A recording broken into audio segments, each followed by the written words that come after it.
정보 체계로는 이전에 수업 한번 들으신 분도 있겠지만 다른 사회과학 과목하고 다른 결정적인 차이는 이거죠, 이거. 시사적인 이슈가 엄청나게 많이 나온다는 거죠. 그래서 사실 이 4페이지, 다음 페이지에 있는 5페이지에 지식정보사회의 도래와 행정의 방향. 그렇죠. 이게 2년 전까지는 이 베이스에서 시험을 봤는데, 최근에는 이게 시험이 안 나옵니다, 이제 한번 해볼게요.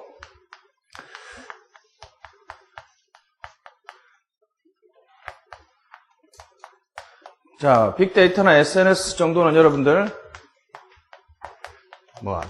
한번 좀 들어봤죠? 이제 어제까지 배웠던 키다리 선생님의 이상한 그런 민주주의 이런 거 있잖아요. 그런 건 전혀 중요하지 않아요, 이제부터. 자, 우리는 이런 걸 이제 좀 이상하죠. 이런 거. 클라우드라고 하면 여러분들 나 이제 USB 공짜로 저장하겠네? 요 정도 알고 계신 분들은 강의 들으실 때는 좀 좋은데, 우리는 이런 기술적인 용어를 좀 많이 볼 겁니다. 그래서 이게 2011년 이후부터 문제가 이런 최신 주제에 대해서 스마트 IT 사실 다 비슷하죠. 유비쿼터스.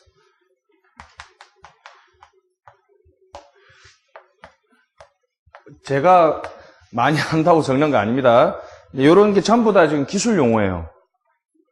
이건 이제 기술 용어에 좀 익숙해져야 됩니다. 이게 이제 정보 체계론이 그래서 이게 제가 생각하기에는 좋은 점인 것 같아요. 나쁜 점을 말씀드렸어요, 여러분. 지금은 적어도 의미 없어요. 그죠? 이 정보 체계론의 좋은 점이 이런 기술 용어를 간단하게만 알고 계시면 답안지를 무난하게 쓸 수 있다는 거죠. 이게 상당히 약해요. 정치학이나 행정학 같은 경우에는 좀 그래도 이거의 정보 체계론에 비해서 뭔가 좀 역사가 있기 때문에 문제가 나오면 어떤 사람이 뭘 주장했다 그런 얘기를 써야 되잖아요. 이는 그게 없어요. 그러니까 요거는 정보 체계는 딱 하나입니다. 이렇게 해서 정책이죠. 또는 정부. 자, 전형적인 문제예요. 다시 요 정도 수준만 보시면 됩니다. 다시 빅데이터 시대에 정부가 어떤 정보 정책을 우사해야 되고 어떤 전자정부가 되어야 되느냐. 오로지 요 하나의 문제. 그죠? SNS를 정책에 어떻게 활용할 것이냐.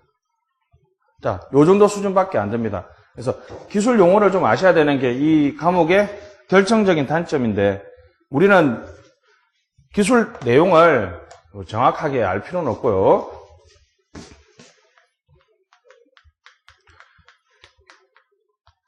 활용, 그리고 현재 기술은 요 두 가지 위주로 봅니다. 그래서 우리 예를 들면 클라우드는 요 정도만 보시면 되죠. 그 다음부터 요렇게 가는 거죠. 그래서 클라우드라는 새로운 정보 기술이 등장했을 때 그 기술의 내용과 이 기술을 활용해서 정보 정책을 어떻게 할 것이고 전자정부를 어떻게 구현할 할 것인가, 그것에 대한 문제가 되겠어요. 그래서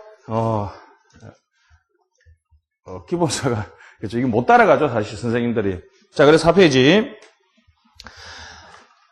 자, 됐죠. 그래서 두 번째 보충 자료 보시면 넘어가고, 빅데이터 SNS, 성공적인 빅데이터. 이건 올해 행정고시에 놓을 줄 알았는데 안 나왔어요, 사실. 지금 현재는 이게 빅데이터 시대이니까 이건 무조건 봐야 됩니다. 그다음에 IT 역기능, 신유형, 사이버 불링이라는 거. 그죠. 최근에 개인정보 침해에 대한 얘기들을 쭉 보셔야 되겠습니다. 그 다음부터는, 우리 근혜 대통령님이 원체 좋아하시는 누구도 모른다는 창조 경제가 나와 있죠. 좀, 내년, 내후년까지 공부하실 분들은 창조 경제를 만날 확률이 엄청나게 많습니다.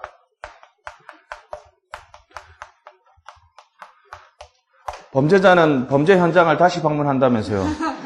그래서 누가 무슨 뭐 자전거 도로를 뭐 하면서 뭐 또 좀 뭐 탈 수 없는 자전거를 타고 갔다 그러는데 2008년에 어떤 분이 그린그로스를 외치고 2008년부터 2012년까지 꾸준히 녹색 성장 문제가 출제됐습니다.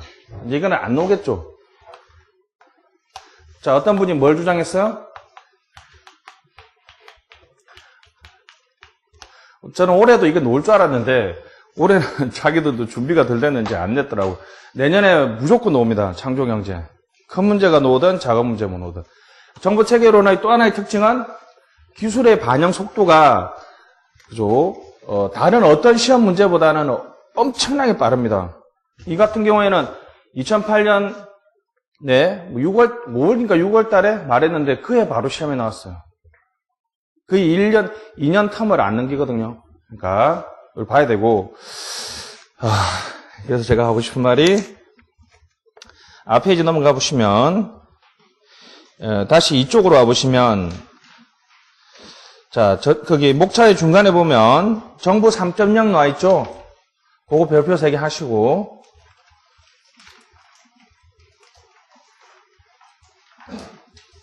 자, 그 옆에 정보정책에 보면 어디에 별표 3개 해야 되는지 아시겠죠? 위에서부터 한 6, 7번째 줄에 보면 창조경제 나와 있죠? 이거 별표 3개 하셔야 됩니다. 양은 참 많아요. 한 60페이지 되는데 글씨가 크니까 여러분들이 꼭 읽어보시고 이제 아까 말씀 못 드린 시험. 그러니까 그 정부 3.0 여기까지 나가기 전까지 시험 안 볼 거예요, 아마. 왜냐하면 그 앞에 내용은 사실은 크게 의미가 없어요, 이제. 그러니까 그 2페이지 펴보시면 전자정부에서 이렇게 주제가 쭉 나와 있잖아요. 딱 봐도 어떻습니까? 한 20개 정도도 안 되겠죠? 이게 다 나왔어요. 정보 공동활용은 4번이나 나왔거든요. 근데 더 이상 놓을 게 없어요. 안 놓은 게 클라우드거든, 클라우드. 최근 업데이트 된다라고 보시면 되겠습니다. 그래서 최신 기술에 대해서 좀 관심을 가져주시면 좋을 것 같아요. 그렇다고 막 이렇게 너무 오버하지 마시고 무슨 정보통신 용어 사전 이런 책을 사실 필요는 없어요. 요런 게 지금 정부에서 어차피 이거밖에 시험에 안 나와요. 정부에서 무슨 도입 안 하는 기술은 시험에 안 나옵니다.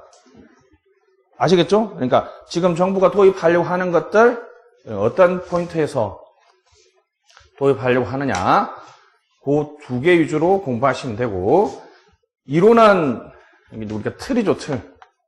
내가 그 문제를 받았을 때 쓸 수 있는 관점인데 정보체계로는 틀이 없습니다, 사실.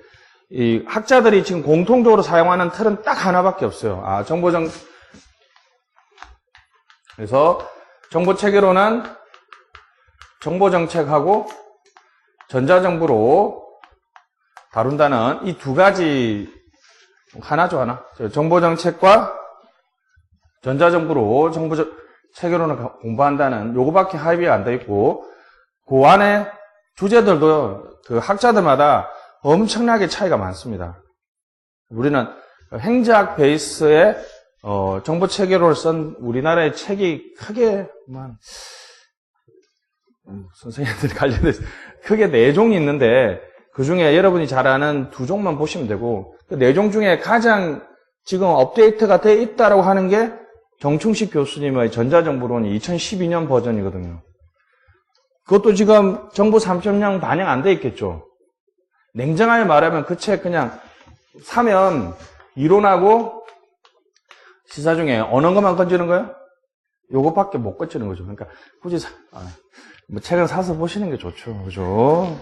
굳이 그게 안 되시는 분들은 그냥 서점에 가서 그 목차 중심으로 이게 여러분들은 나중에 조금만 보면 공부하면 아실 거예요. 이런 기술이 나왔을 때 어떤 틀로 접근해야 되는지에 대해서 그것만 고민하시면 돼요. 나머지는 특별하게 고민하실 필요는 없습니다. 그래서 포기하지 마시고 좋은 점이 있습니다. 이게 사실 억지로 끼워 넣어서 이렇게 500몇 페이지 됐는데 뒤쪽은 자료니까 필요 없고 책이 379페이지까지거든요. 그 중에 한 20%는 그냥 신문기사예요. 빼면 양이 진짜 적어요. 출제 범위를 벗어날 수가 없습니다. 약간 이제 뭐 털어서 낼 수 있는데 주제가 적고 공부량도 상당히 적고 무엇보다 더 중요한 건 공부의 깊이가 없다. 공부의 깊이가 없어요. 그러니까 그냥 좀 힙합으로 얘기하면 프리스타일 랩을 그냥 여러분들이 라인만 맞춰서 프리스타일 랩을 한다는 관점에서 정보 체계론을 접근해 주시면 좋을 것 같습니다.